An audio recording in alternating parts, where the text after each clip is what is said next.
Hello, everyone, and welcome back to The Deep Dive. I'm Sarah. And I'm John. Great to be here. And if you've ever found yourself wondering, maybe thinking, how in the world can I truly practice speaking English if I don't actually have anyone to talk to? Well, then you are definitely in the right place today. Absolutely. We're about to embark on, well, a truly comprehensive deep dive. We're drawing from a stack of your own sources, everything from research, insightful articles, even personal notes and observations you sent in. Yeah, lots of great material. Our mission today is really to unpack that very question. We want to transform what many people perceive as, a significant hurdle into maybe one of your greatest linguistic superpowers. That's absolutely right. And, for many people listening, what we're about to reveal might seem a bit surprising, maybe even counterintuitive. Yeah. Practicing English completely by yourself. It's not just possible. It's actually one of the most effective and often, frankly, overlooked pathways to getting really robust speaking skills. So you're saying the common wisdom is wrong? Pretty much. We're going to dismantle that pervasive belief that you need a dedicated conversation partner, that it's somehow indispensable, non-negotiable for making real progress. Okay, I'm listening. Just think about it. Many highly fluent speakers you admire, maybe professional actors nailing complex dialogue, or dynamic public speakers captivating an audience, right, or even sharp news reporters delivering live broadcasts, and they all engage in extensive solitary practice. A lot of it, long before they ever step into the public eye or have a real-time conversation. So the fluency we see is built on solo work. Exactly. That effortless, visible fluency. It's very often built upon a massive, often totally invisible foundation of focused solo work. It's kind of the hidden engine of their articulation. What a powerful analogy. That really shifts the perspective on what you can achieve alone. Mm-hmm. So in this deep dive, our main objective is to equip you, our listener, with a powerful arsenal of actionable, proven strategies. These aren't just, theories. Like practical stuff. These are practical techniques designed to dramatically boost your confidence, refine your pronunciation, and really elevate your overall fluency. We want to transform solo practice from what might feel like a frustrating limitation, Yeah, a dead end sometimes, into one of your most potent advantages on your English learning journey. We're going to delve deep into specific techniques, things that will fundamentally change how you approach learning on your own. Like what specifically? Well, covering everything from the subtle art of thinking entirely in English, the transformative power of shadowing, getting objective insights from self-recording, and even, harnessing the incredible capabilities of cutting-edge AI. Wow, quite a lineup. So, if you're truly ready to unlock a new level of confidence and sound remarkably more natural, more articulate in English, even without that traditional partner, then settle in. Because, as we'll show you, your most dedicated and effective speaking partner, it might just be yourself. I love that. Let's get into it. All right, let's kick things off by directly confronting some of those, common myths that often cling to the idea of practicing English by yourself. Good place to start. Before we really immerse ourselves in the effective methods, the real strategies for improving solo, it's absolutely essential we address and maybe dismantle these widespread misconceptions that might just be holding you back, creating unnecessary mental barriers. Have you ever encountered that idea, maybe from friends or online forums, or even just that little voice inside that insists practicing alone just doesn't work, that it's a waste of time? Oh, constantly. This is a belief I hear all the time, practically daily. It's incredibly prevalent among English learners, really at all levels. Right. The core feeling is often if I don't have a conversation partner, and often they add ideally a native speaker, Yeah, that qualifier. then I just can't improve my speaking. Yeah. It's a really deeply ingrained assumption that the only valid practice is, interactive practice. No. But honestly, after years of observing countless successful learners, from absolute beginners right up to those achieving near-native fluency, I can tell you absolutely unequivocally, that assumption is just fundamentally untrue. It's a limiting belief then. Totally. It's a cognitive trap, really, that we absolutely need to challenge head-on right now. Because honestly, it often stops learners from even starting effective solo practice in the first place. Precisely. So today, our mission for this part is to meticulously break down 3 common, yet, as you say, demonstrably false myths about practicing English alone. Let's do it. By the time we finish this discussion, you, the listener, should not only understand why these ideas are completely unfounded, but more importantly, maybe see how they might be unnecessarily creating significant psychological and practical barriers on your personal learning journey. Empowering people to get started. Exactly. We want to empower you by showing you just how much is actually possible. So let's tackle the first myth head on. This is the notion that speaking alone is useless. Many people genuinely operate under this impression, right? That if their words aren't met with an immediate, real-time response from someone else, Mm-hmm. then their efforts to speak out loud, even just to themselves, simply won't lead to any real improvement. They see it as, I don't know, from a practical perspective. Is that really true? Not in the slightest. No, that couldn't be further from the truth.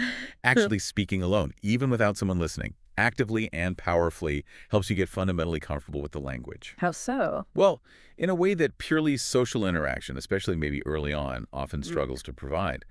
When you engage in the physical act of producing English sounds out loud, even just to yourself in your room, Yeah. your brain begins a crucial process. It starts getting neurologically accustomed to forming sentences, forming complete thoughts in English, without that constant frustrating hesitation. So it's like building muscle memory for the brain. You could say that. Think of it as building new, more efficient neurological pathways. You're essentially creating a direct, high-speed connection between your thoughts and the physical act of spoken English.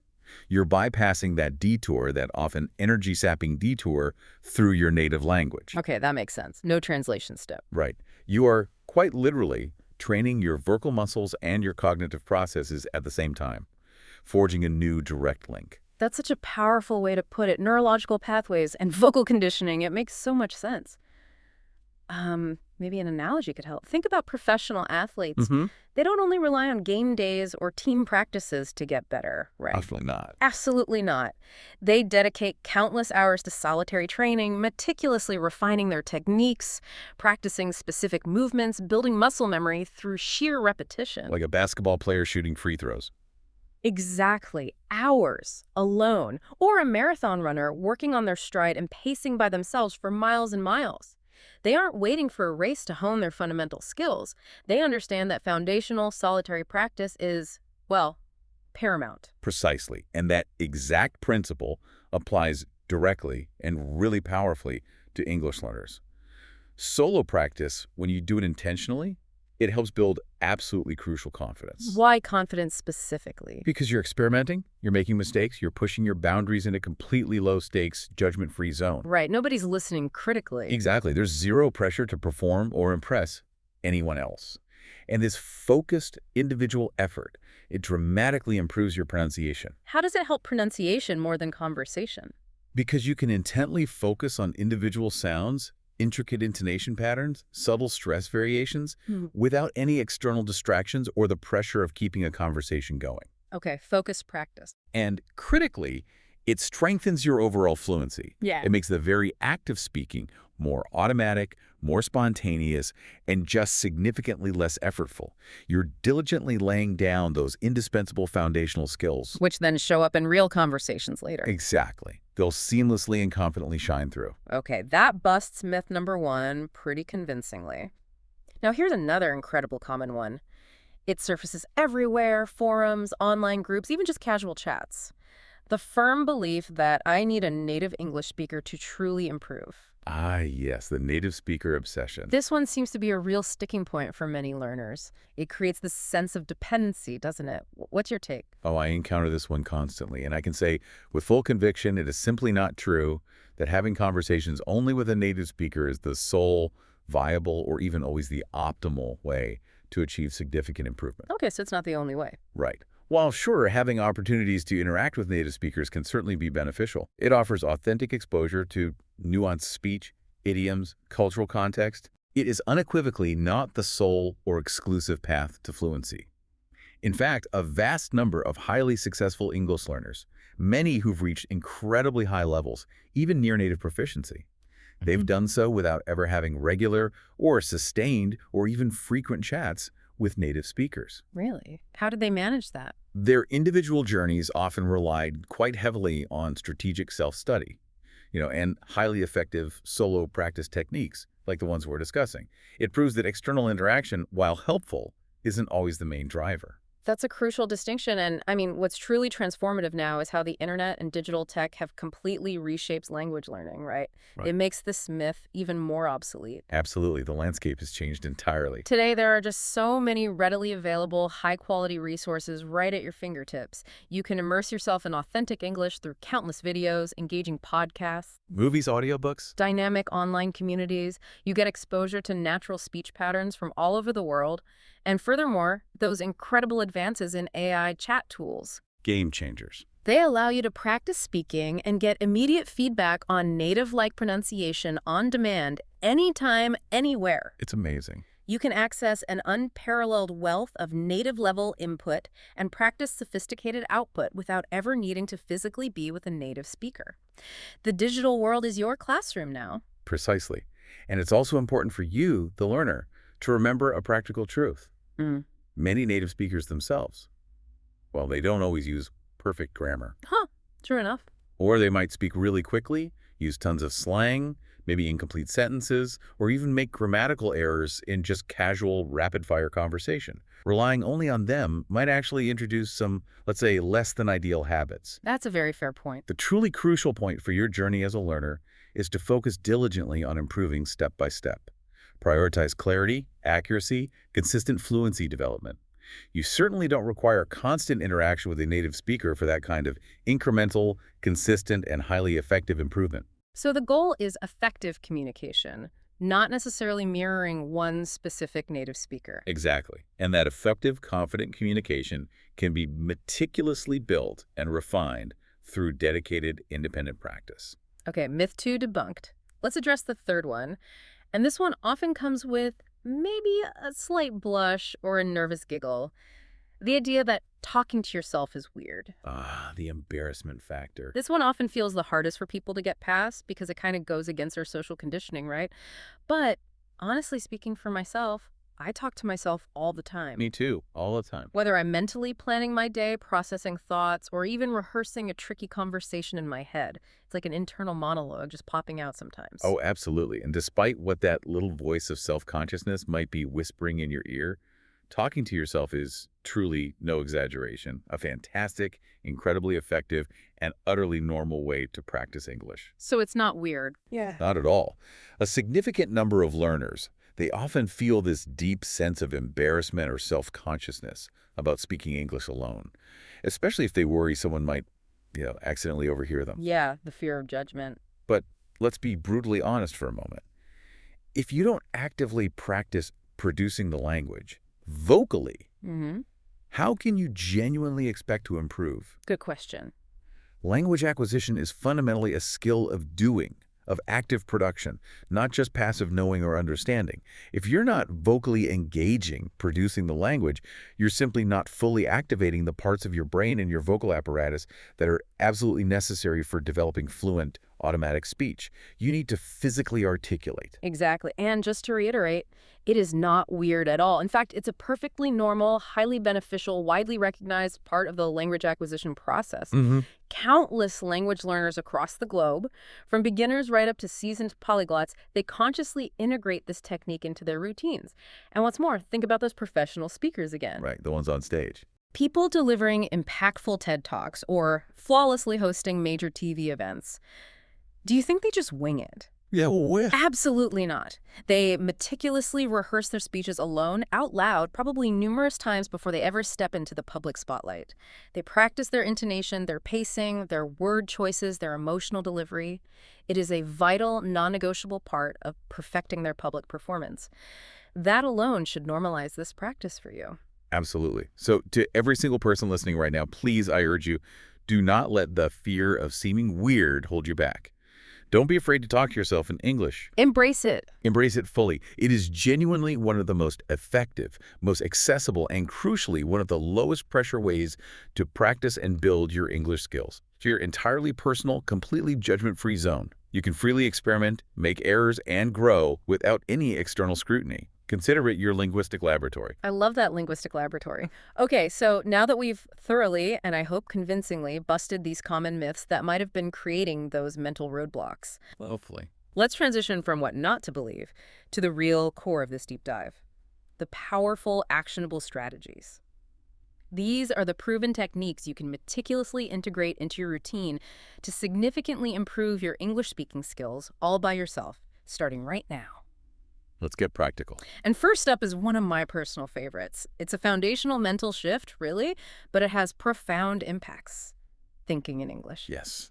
This is truly a game changer. Mm. So many learners, perhaps without even realizing it, miss this crucial cognitive step. What do they do instead? Well, the common pattern is to constantly think in your native language first, Yeah. right? Fully forming your intricate thoughts and ideas there, and then painstakingly translating them, maybe word for word or phrase by phrase, into English before you even attempt to speak. Ah, that translation bottleneck. Exactly. This constant laborious translation step. Yep. It inevitably slows you down dramatically. It Yeah. creates a significant energy-draining bottleneck in your fluency, making natural, spontaneous speech feel incredibly difficult, almost impossible sometimes. You've hit on such a critical point there. When you're constantly translating, there's always that extra, often unconscious cognitive step happening. Yeah, an extra processing load. It's like your brain is performing two distinct, demanding tasks at once. First, formulating the idea in, say, Spanish or Mandarin, and second, meticulously converting it into English. This additional mental hurdle doesn't just make speaking feel harder and slower, Right. but it also frequently results in speech that sounds, well, unnatural, maybe stilted, or overly literal. It's just inherently inefficient. It prevents that true linguistic spontaneity and flow. But here's the magic, right? Yeah. When you consciously train yourself to think directly in English, you completely bypass that translation step. How does that help? Your thoughts are already in the language you intend to speak, which means you start speaking much more naturally, more smoothly, and with far less cognitive effort. It's about forging a direct, unmediated link between your underlying concepts and their English expressions, without that time-consuming detour through your native tongue. Okay, that makes perfect sense. But it raises a crucial question for our listeners. How can someone realistically begin to think directly in English? It sounds like flipping a complex mental switch, which honestly can feel quite challenging at first. That's an excellent and very practical question, because it absolutely does require an initial conscious effort and definitely consistent practice. It won't happen overnight. So where do you start? One of the simplest yet most effective ways to start is to integrate it seamlessly into your everyday life. Just simply describe, silently in your head or maybe softly out loud, what's happening around you in English. Just narrate your surroundings. Yeah, this immediate, real-time narration forces your brain to directly connect your environment, your sensory observations, with the relevant English vocabulary and structures, without needing to translate first. That's a fantastic low barrier entry point. It instantly compels your brain to engage with English directly, rather than relying on that familiar crutch of translating. You're building new neural pathways, associating objects and actions directly with English words. Exactly. For instance, if you're in your kitchen making breakfast, just narrate your actions to yourself. Okay, I'm making coffee now. The water is boiling rapidly, right? I will add exactly 2 spoons of sugar. Simple, direct. Or if you're just gazing out the window, you could internally comment, the sun is shining brightly today. Those fluffy white clouds look exactly like cotton candy. Oh, look, a small brown bird is flying gracefully past the window. You're just observing, articulating, associating. That's genuinely impactful. Yeah. And you can easily integrate this while you're out for a walk, maybe, or commuting on the train. Absolutely. Instead of letting your mind just wander in your native language, actively describe what you encounter. You might think, okay, the weather is surprisingly pleasant today. That bright red car is driving quite fast. Ah, the birds are singing a beautiful, cheerful tune. This consistent practice helps forge that strong, intuitive connection between English and your immediate sensory experience. Makes the language feel more alive, more relevant. Absolutely. And another remarkably effective cognitive trick is to meticulously plan your day, or maybe just your next few hours, entirely in English. Plan in English, how? Before you even get out of bed, maybe, or as you're starting your workday, have a little internal conversation with yourself about your schedule. For example, you could mentally rehearse. Right, at 10 a.m., I will focus on my study session. Then I'll head to the gym for my workout. After that, I plan to meet my friend for a relaxed coffee. Ah, like a mental rehearsal. Exactly. It's like having a miniature, silent, but fully English conversation with yourself. It makes English an integral automatic part of your daily cognitive routine, rather than some separate, isolated study activity you only do at certain times. I absolutely love that strategy. It's incredibly practical. It helps embed English as an automatic, almost subconscious part of your day, rather than something you only consciously switch on for study time. The more consistently you integrate this, the faster your brain adapts, and the more natural and effortless the whole process becomes. But what if a listener struggles initially? What if they hit a mental block and find themselves constantly reverting back to their native language? Any specific advice for that? That's a very common and perfectly normal initial hurdle. It's definitely not a sign of failure at all. If constructing full, grammatically complex sentences feels daunting at first, just start much simpler. Like how? Begin with just keywords. Instead of trying to formulate elaborate thoughts, try thinking in very simple, isolated English words as you encounter things. For instance, when you see your morning coffee, you might just internally articulate coffee, hot, morning. Except the Delicious. core words. Yeah.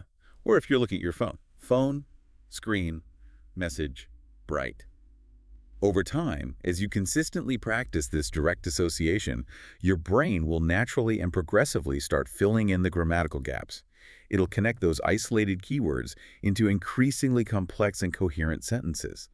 It's a wonderfully organic, gradual building process, very much like how a child learns their first language. That's a brilliant distinction. It really underscores the importance of not aiming for immediate perfection, but rather aiming for that direct connection, that intuitive association first. Precisely.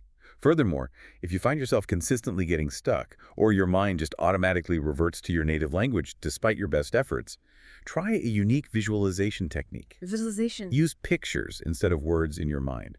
For example, when you physically see an apple, don't first access the word for apple in your native language. Instead, try to directly imagine or even visualize the English word apple as you look at the actual fruit. Connect the image directly to the English word. Exactly. This intense visual linguistic association is all about training your brain to bypass that translation step, to associate the object directly and immediately with its English label. This significantly strengthens those direct neural links we talked about, making recall faster and more automatic. An interesting technique. And one final, yet profoundly impactful tip that can make a monumental difference in establishing this vital habit: commit to a small daily goal. How small?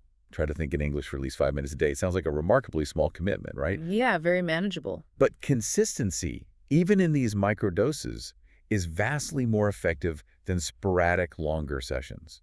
As you gradually grow more comfortable and confident, incrementally increase that duration. And very soon, thinking in English will evolve from a conscious effort into a truly natural, almost subconscious habit. It's about building a consistent, sustainable cognitive practice that integrates English into the very fabric of your daily thought process. That is truly exceptional advice. So to every listener out there, please try this today. Just begin thinking in English, even if it's only for a few minutes. Just start small. Describe your immediate environment, mentally plan a small part of your day, or simply use keywords for the objects around you. It's a seemingly simple, almost invisible step, but its cumulative effect on rewiring your brain for effortless fluency is absolutely immense. Absolutely.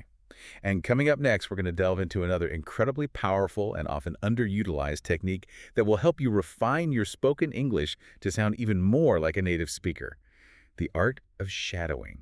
Ooh, shadowing. This one is truly transformative for your pronunciation, your rhythm, and your overall natural flow. Stay tuned. All right. Now that we've fully explored the foundational practice of thinking in English, let's transition to another incredibly powerful technique. This one can dramatically elevate your English-speaking skills, particularly when you're practicing alone.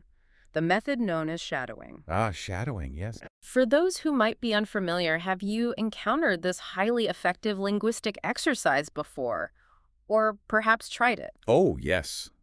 Shadowing is, without any doubt, one of the single best and most dynamic ways to profoundly improve your pronunciation, refine your natural rhythm, and boost your overall fluency in English. Why is it so effective? It's a remarkably active and engaging exercise. It's kind of akin to simultaneously training both your mouth and your brain, forcing them to work in perfect synchronicity with authentic native speech patterns. It's a truly holistic vocal workout. Exactly. And for those listeners who might be hearing this term for the first time, Shadowing essentially means actively listening to a native speaker Hmm. and then immediately repeating what they say, almost like a literal shadow closely following them. The crucial distinction here, though, is you're not waiting for them to finish their sentence. No pausing. You are speaking along with them, ideally just a word or two behind, trying to match their every nuance. That's the precise key. The effectiveness really stems from the fact that you absolutely do not pause or stop or overthink or analyze the words. Just copy. Your primary directive is just to copy the speaker as closely and accurately as physically possible. And this includes mimicking not only their exact words, but also their intricate intonation patterns, The ups and downs. their precise stress patterns on syllables and words, their natural speed, and even the subtle emotions or attitudes conveyed in their voice. It's an exercise in deep, almost unconscious imitation.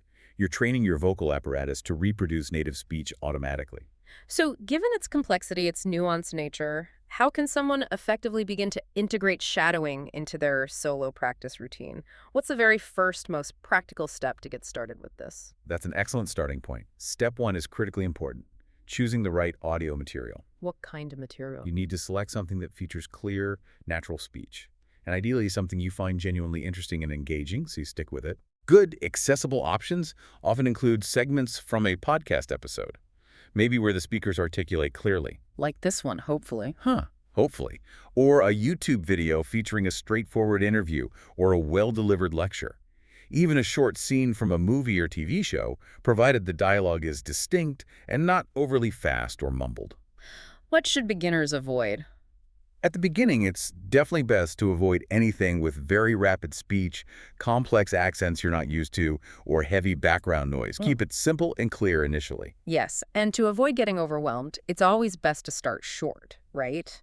Highly manageable. Absolutely. Perhaps begin with just a very brief 10 to 20-second clip, play that short segment, listen incredibly carefully, maybe a few times, really internalizing the sounds and rhythm. Get a feel for it. Then actively try repeating immediately after the speaker, consciously maintaining that shadow pace.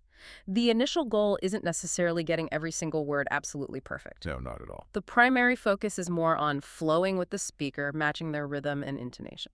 That's absolutely pivotal. You truly do not need to understand every single word perfectly during your initial attempts.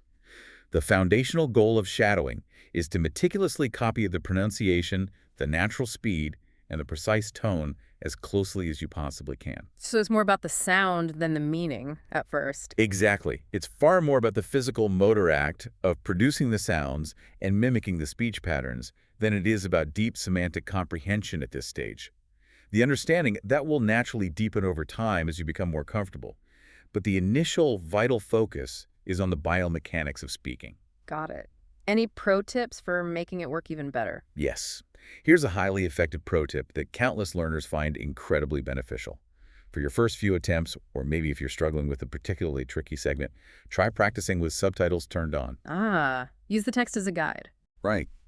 This lets you visually track the words while you're simultaneously mimicking the sounds. It helps forge a strong connection between the written form and the spoken form. Then, once you feel a degree of comfort, maybe mastery with that specific segment, try practicing without the subtitles. This intentional removal forces you to rely purely on the auditory cues, the sounds, the rhythm, the intonation. And that significantly strengthens both your listening comprehension and your speaking production at the same time.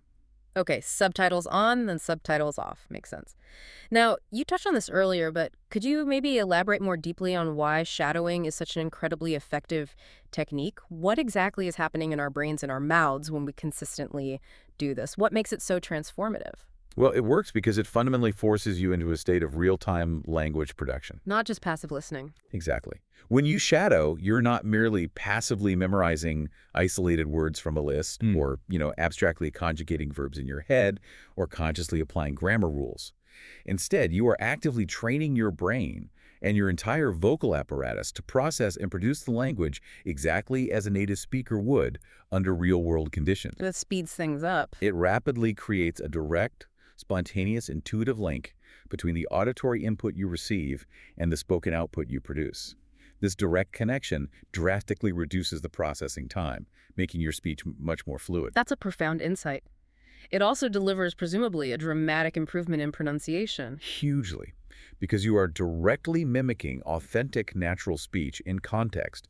You become intimately accustomed to the subtle nuances that are often completely absent or just minimally covered in traditional textbooks. Like what kind of nuances? Critical elements, like how native speakers seamlessly link words together, saying gonna instead of going to. Right, connected speech. How certain sounds are naturally reduced or softened in connected speech.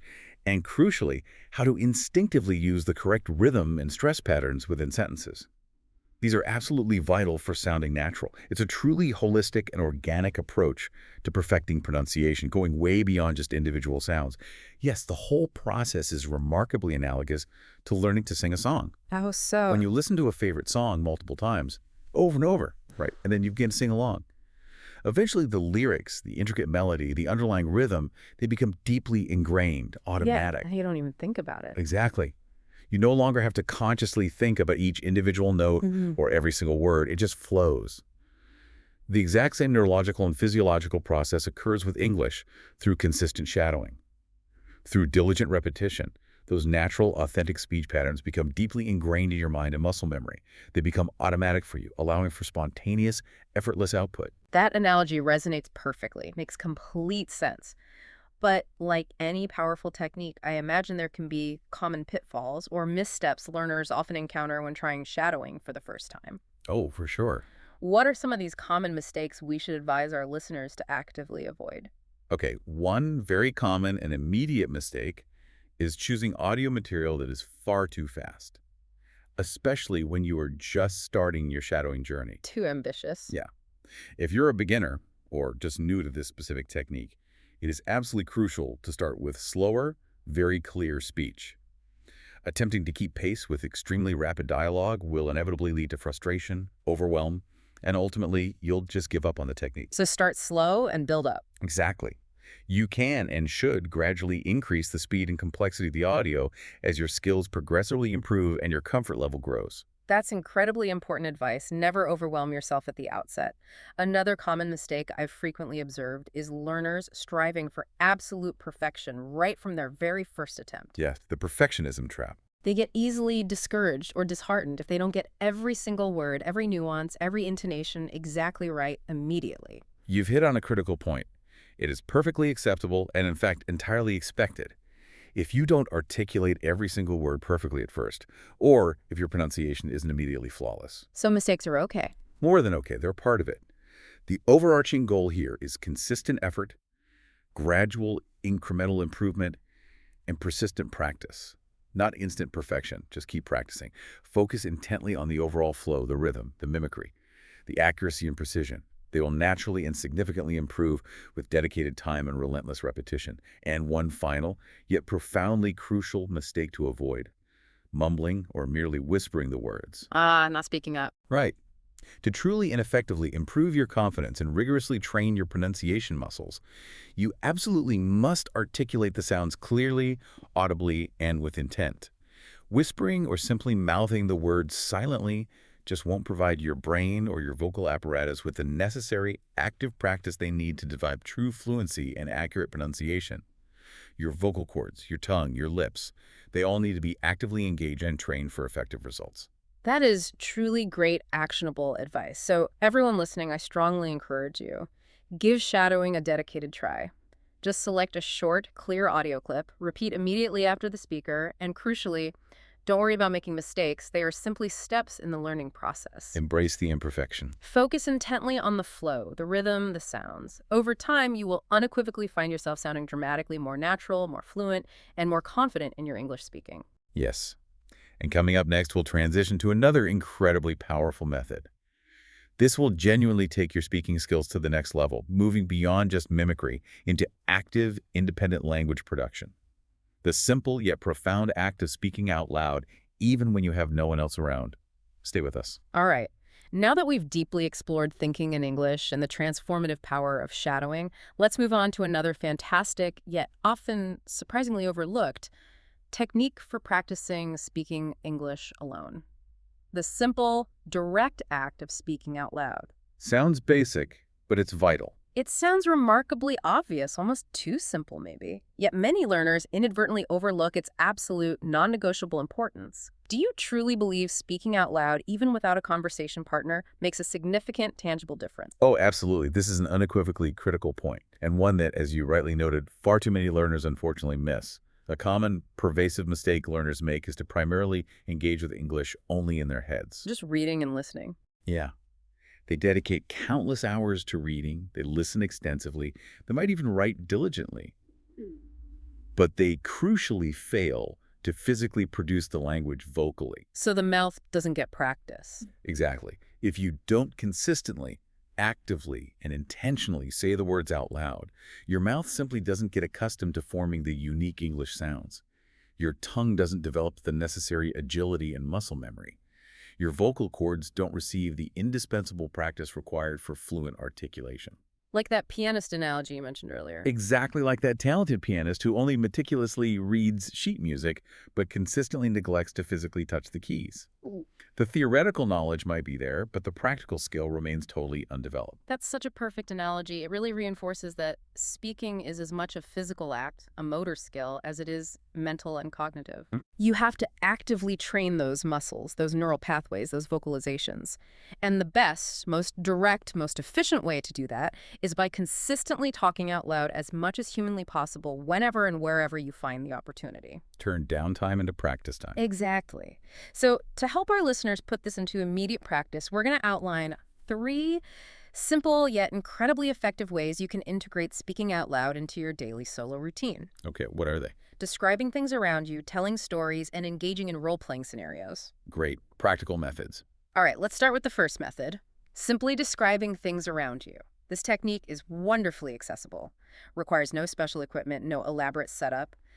How exactly does this powerful yet simple practice work in a practical sense? It's super straightforward and incredibly adaptable. You can genuinely do it anywhere at any time. Just consciously look around you wherever you are right now and articulate either silently in your head or softly out loud a detailed description of whatever you observe. Just narrate what you see. Yeah. For example, if you're currently in your room, you might articulate, okay, there is a sturdy wooden desk directly in front of me. My laptop is open, displaying a busy screen, and my mobile phone rests silently next to it. The window reveals a cloudy, somewhat overcast sky, and several well-organized books are neatly stacked on the shelf to my left. You're effectively providing a running, real-time commentary on your immediate environment, systematically forcing yourself to articulate your observations in coherent, accurate English. That's a brilliant, tangible example, and you truly can apply this technique anywhere, can't you? Anywhere at all. Imagine yourself on a bustling bus, maybe sitting in a cozy cafe, patiently waiting in line at the grocery store, or even immersed in cooking a meal. Just describe what you're actively doing, what you see unfolding, or what's happening around you entirely in English. Like a cooking show narrator. Exactly. If you're preparing dinner, you might narrate, okay, I am meticulously chopping the onions now. The pan on the stove is getting incredibly hot. Right. I will add a splash of olive oil now, ensuring it coats the bottom evenly. This approach seamlessly integrates English practice directly into the very fabric of your daily life. Makes it feel less like a chore, more like an organic part of your existence. Precisely. The more consistently and consciously you engage in this descriptive practice, articulating your surroundings, narrating your actions, voicing your observations, the more intrinsically natural English becomes in your daily cognitive and verbal life. It stops being a subject. Exactly. It transforms from a separate academic exercise, confined to textbooks or specific study hours, into an intuitive living tool for deeply understanding and confidently interacting with your immediate world. It bridges that gap between passive knowledge and active application. Okay, describing is clear. Now, the second highly effective technique for speaking out loud, telling stories. This sounds like an incredibly powerful method for building narrative fluency, developing a cohesive flow. Why is storytelling so remarkably effective for language learners? Because storytelling fundamentally helps you practice speaking in complete, grammatically complex, and logically connected sentences. That represents a significant advancement from merely describing isolated objects. It forces structure. It actively compels you to logically link ideas, seamlessly employ various transition words and phrases like then, after that, because, however, and naturally utilize different verb tenses, past, present, future, to convey sequence and time. What kind of stories? Anything. You can choose to recount something interesting that happened in your day, maybe reminisce about a cherished childhood memory, or even spontaneously invent a fun, imaginative story completely from scratch. The subject matter is entirely yours to decide. Complete creative freedom. That's absolutely right. And here's arguably the best part about doing this alone. There is absolutely no pressure whatsoever. Since you are your only audience, you have complete freedom. You can take your time. You can pause reflectively when you need to search for just the right word. No awkward silences? You can self-correct without any embarrassment and improve at your own comfortable pace without feeling rushed or judged or self-conscious. This incredibly low-stress private environment is unequivocally ideal for building profound confidence and fostering genuine fluency in a relaxed, exploratory manner. Exactly. And if you find yourself maybe uncertain about how to start a story, or you're experiencing a bit of a mental block, Yeah, the blank page fear. just use clear, straightforward structures as prompts to get yourself going. You could easily begin with phrases like, okay, yesterday I went to, or one day I saw, or maybe last week something truly interesting happened, and then just keep speaking. Allow the story to naturally unfold as you articulate it. The very act of vocalizing your thoughts often acts as a powerful catalyst, helping to spontaneously generate more ideas and expand your narrative. Okay, makes sense. Just start talking. And finally, let's explore the third highly engaging method, role-playing. This sounds like an incredibly fun and practical way to prepare for real-world interactions. Have you ever personally pretended to have a full, dynamic conversation by yourself, adopting different roles or personas? Oh, yes, countless times. And I can tell you from personal experience, while yeah, it might initially feel a little funny or perhaps even slightly silly, A bit awkward. it genuinely and remarkably helps to improve both your fluency and your conversational confidence. Because you are actively practicing, reacting, responding, anticipating different turns of phrase within a simulated conversational context.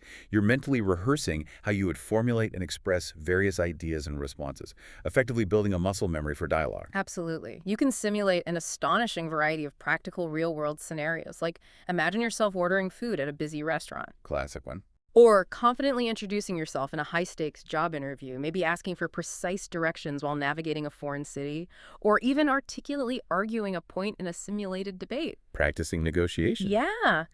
The core principle is to genuinely imagine you are immersed in a real conversation and then systematically practice what you would say for each side of the dialogue. It's an invaluable way to mentally and verbally prepare yourself for actual future interactions, reducing anxiety when they eventually occur. Yes. And if you want to make this practice even more engaging, dynamic, and frankly fun, How? try subtly changing your voice or even your posture slightly for each character you're embodying. Or actively pretend to be two distinct people having a conversation back and forth.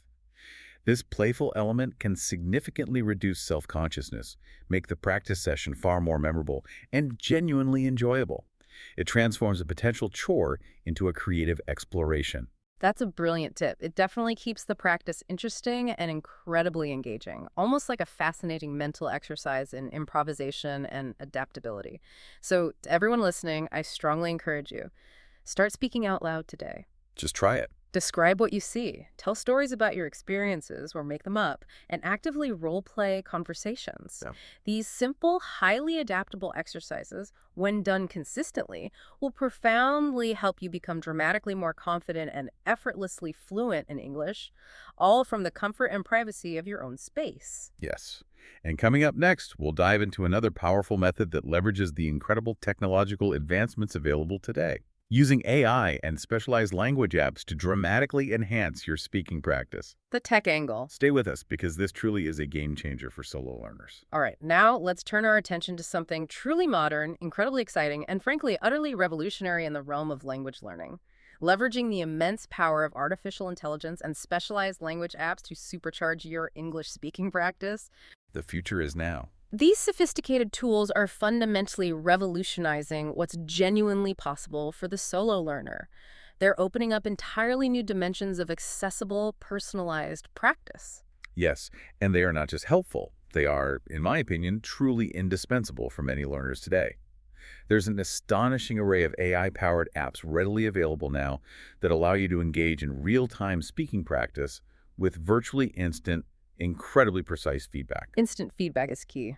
It's nothing short of revolutionary because it means you no longer require a human partner to receive immediate correction, nuanced guidance, and actionable insights. You can simply initiate a conversation with an AI assistant, and it will respond intelligently, understand your input, and then provide incredibly valuable targeted feedback. That's absolutely spot on. Applications like ChatGPT, Elsa Speak, or maybe Speak English with AI, among a rapidly growing multitude of others. So many options now. They're designed to simulate remarkably realistic, dynamic conversations. They're meticulously engineered to help you with everything from precise phone-level pronunciation Getting those tricky sounds right. to improving your complex sentence structure, expanding your vocabulary naturally within context, and significantly boosting your overall fluency. They provide a truly dynamic, interactive, and endlessly patient learning environment. The AI adjusts to your pace, your proficiency. And another truly significant advantage of these cutting-edge tools. Many apps provide incredibly specific, granular feedback on your pronunciation. How specific. They can pinpoint with astonishing accuracy exactly where you might be mispronouncing a particular word or even a specific sound within a word. And then they often suggest clear, actionable, and better ways to articulate it. Like a pronunciation coach. It's genuinely like having a personal, highly attentive tutor available to you anytime you need it, 24/7, without the prohibitive cost or the logistical constraints of scheduling. This immediate targeted correction is just unparalleled for solo learners. That's an incredibly powerful advantage, especially for consistent, self-directed practice. So, for our listeners eager to jump in, what's the absolute best way to strategically integrate these innovative AI apps into their daily speaking practice? How can they truly maximize the benefits? That's a crucial question for effective integration. First and foremost, set a clear, achievable, and sustainable goal for yourself. Like thinking in English, start small. Exactly. Perhaps aim for just 10 minutes of dedicated speaking practice per day using an app. Remember, consistency, even in small, manageable increments, is infinitely more effective for long-term progress than sporadic, lengthy, but infrequent sessions. So just talk to the app for 10 minutes. Use the app to have a natural conversation, respond to its prompts, or even repeat full sentences out loud as it dictates. Just get talking. That's a remarkably smart and practical approach. And here's another absolutely crucial tip. It might seem obvious, but it's often overlooked, even if the app allows you to type your responses. Don't do it. Actively resist that temptation. You must physically speak into the app. Consciously engage your mouth, your tongue, your vocal cords, your breath. The more consistently and vocally you talk out loud to the AI, the more robustly your speaking muscles will develop, and the more profoundly confident you'll become in spontaneously producing authentic English sounds under pressure. Exactly. Also, to ensure comprehensive development, make a conscious effort to significantly vary your conversation topics. Don't just talk about the weather. Right. Don't get stuck just discussing one or two familiar subjects. Actively seek out and explore different scenarios, contexts, or subject matters within the app's offerings. This deliberate variation ensures you can practice and internalize a wide array of vocabulary, diverse grammatical structures, and idiomatic expressions. It systematically prepares you for the full breadth of real-life conversational situations you might encounter. And most good apps offer variety. Most well-designed apps offer a rich range of topics, from daily routines to professional discussions, even abstract concepts. Explore them. So to everyone listening, if your goal is to master solo speaking practice and intelligently leverage the immense power of modern technology, then AI tools and language apps are an absolutely fantastic and indispensable resource to propel your improvement. Definitely worth checking out. Just select an app that resonates with you, establish a consistent daily goal, consciously start talking into it, and make it an integral, non-negotiable part of your daily routine. It's accessible, profoundly effective, and incredibly convenient. Puts a personal language tutor right in your pocket. Yes. And now let's explore one of the most insightful, yet often initially uncomfortable, ways to objectively improve your English speaking skills when practicing alone.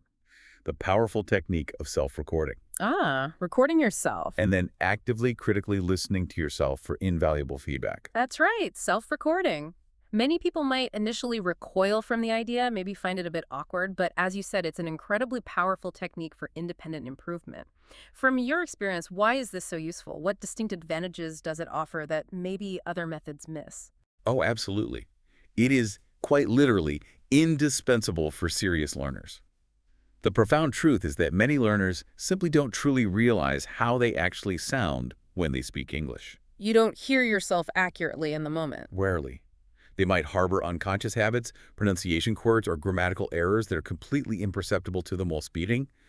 But when you meticulously record yourself and then, crucially, critically listen back with an objective ear, you gain an utterly invaluable, unbiased perspective. What can you notice? You can precisely hear your pronunciation patterns, objectively assess your fluency and pace, identify common hesitation patterns, pinpoint the overuse of filler words like or like, We all use those. and even spot those small, elusive grammatical mistakes that you might never, ever notice in the heat of a live conversation. It's like having a perfectly clear, unblinking mirror for your voice, reflecting back every single detail. That's an incredibly apt analogy, a mirror for your voice. It might indeed feel strange, maybe even a little uncomfortable or vulnerable at first, hearing your own voice played back, perhaps mercilessly highlighting areas you're self-conscious about. It can be jarring initially. But it's precisely this honest, objective, and unflinching feedback that renders it such a profoundly powerful tool for improvement. When you intentionally listen to yourself, you can very clearly and specifically notice those particular areas that are crying out for improvement, and then strategically and efficiently work on them. Targeted practice. It completely takes the frustrating guesswork out of your solo practice, replacing it with targeted, data-driven effort. Exactly. So, for someone who's ready to bravely try this, how should they practically start with this method?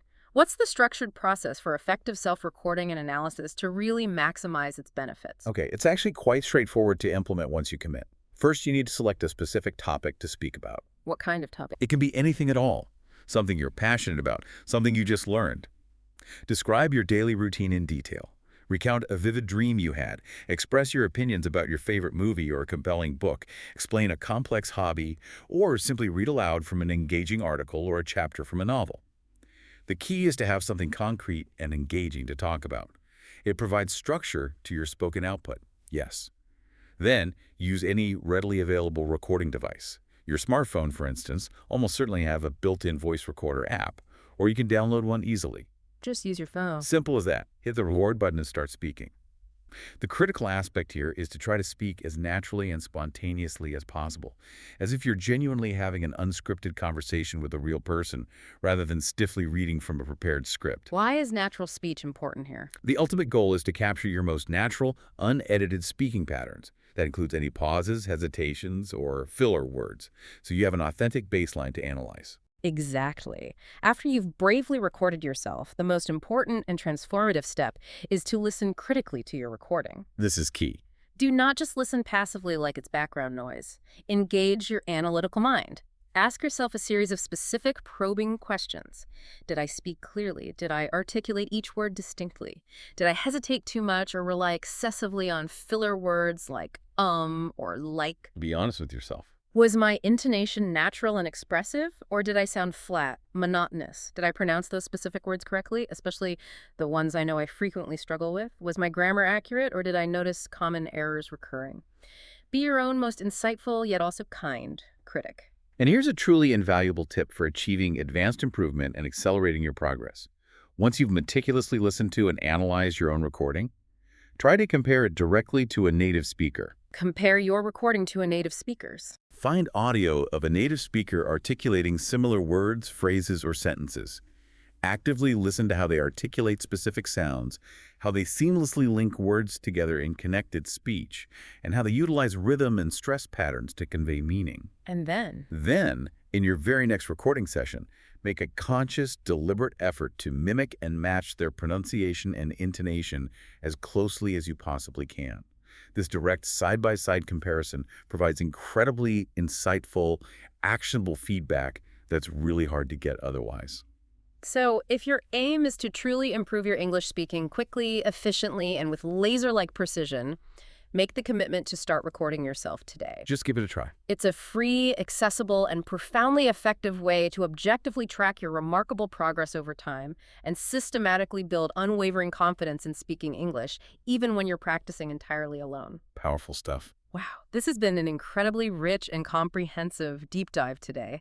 We've truly covered so many powerful, actionable techniques for mastering English speaking all by yourself. We packed a lot in. Let's do a quick but thorough recap for our listeners. Just pull all these illuminating threads together into a cohesive whole. Yes, absolutely.